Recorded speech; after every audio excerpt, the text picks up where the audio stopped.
Hello guys, welcome to my A Day in My Life as a call center agent.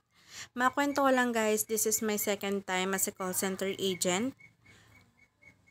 Second time experience but in one company. Kasi guys, ganito yon. Nung last year, August 2022 to December 2022, yun yung first time ko, 'di ba? Extra manok.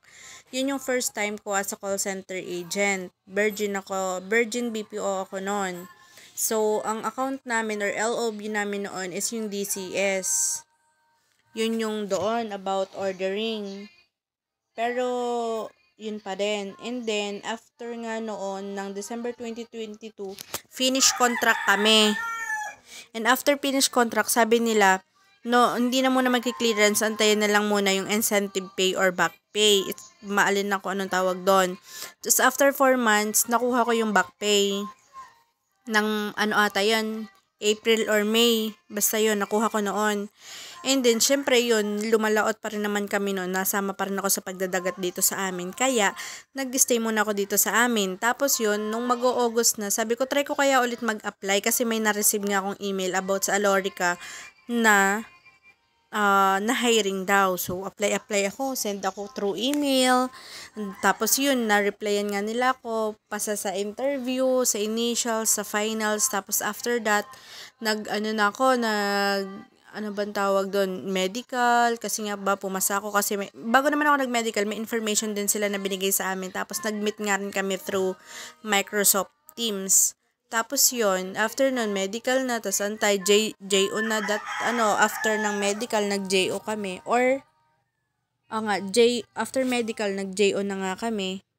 And after JO, next week na agad is training na through online for 4 days, which is yun nga Quest or Neo. Tapos yun, after nga noon, syempre, first meet ng new team, parang ganun, new friends, new barkadas, kasi nga, pero second time ganun. Pero kinakabahan ako, pero hindi na katulad dati na super duper nalalabas na talaga yung heart ko. Hindi naman ganun. Kasi, syempre, nananggaling na rin ako dun sa same company na yon, tapos same site din. Kaya, medyo alam ko na yung, 'di ba, may pumatak. Alam ko na rin yung daan, alam ko na rin yung room, may kakilala na rin ako doon kasi naiwan din yung iba kong ka-team na lumipat sa amin dati, tsaka yung support namin, yung SME, tapos yun yung TL namin kasi super close nga kami.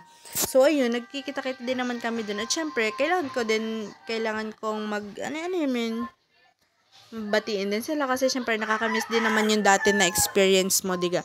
Doon ka nagmula kasi kung saan ka nagmula, hindi mo yun makakalimutan kahit na anong mangyari kasi yun yung first team na napuntahan ko. Tapos syempre ang memory namin talagang super deep. Yun, masaya. Lagi kami magkakasama, kumain, gumala, outing, team building. Alam mo yun, pag VTO, iisa yung pupuntahan namin, walang aalis. Kasi nga magkakasama kami, tatagay dito, tatagay doon, kasi nga BTO, kasos kinabukasan, day off. Ganun yung times ko nung una. But ngayon, syempre, change account ako. Or pinag-aaralan namin yung bago naming account. Kaya, syempre, alam mo yun, iba din yung pakikisama mo. At syempre, as advantage na rin kasi dun ka nang galing. Hindi naman advantage kasi syempre, ang advantage ko lang is alam ko na yung lugar. Pero some of topics na napag-aaralan namin, syempre different pa rin yun doon sa unang account ko. Kaya syempre magiging din tayo. Need natin ng lot of information or knowledge from our trainer, from our teams. So yun guys, yun ang ginagawa ko ngayon as second time BPO experience ko. Kahit na same company pa rin siya. Best talaga. Alam mo yun, loyalty. Loyalty. Yun, loyalty is the best. Char. Basta yun yung second time ko sa same company na yun. Kasi syempre naman, tinatapos ko naman talaga yung contract ko after ulit ako mag-apply. At saka nag-apply ako kasi, guys, masarap yung feeling na, alam mo yun, meron kang kayang gawin. 'Di ba?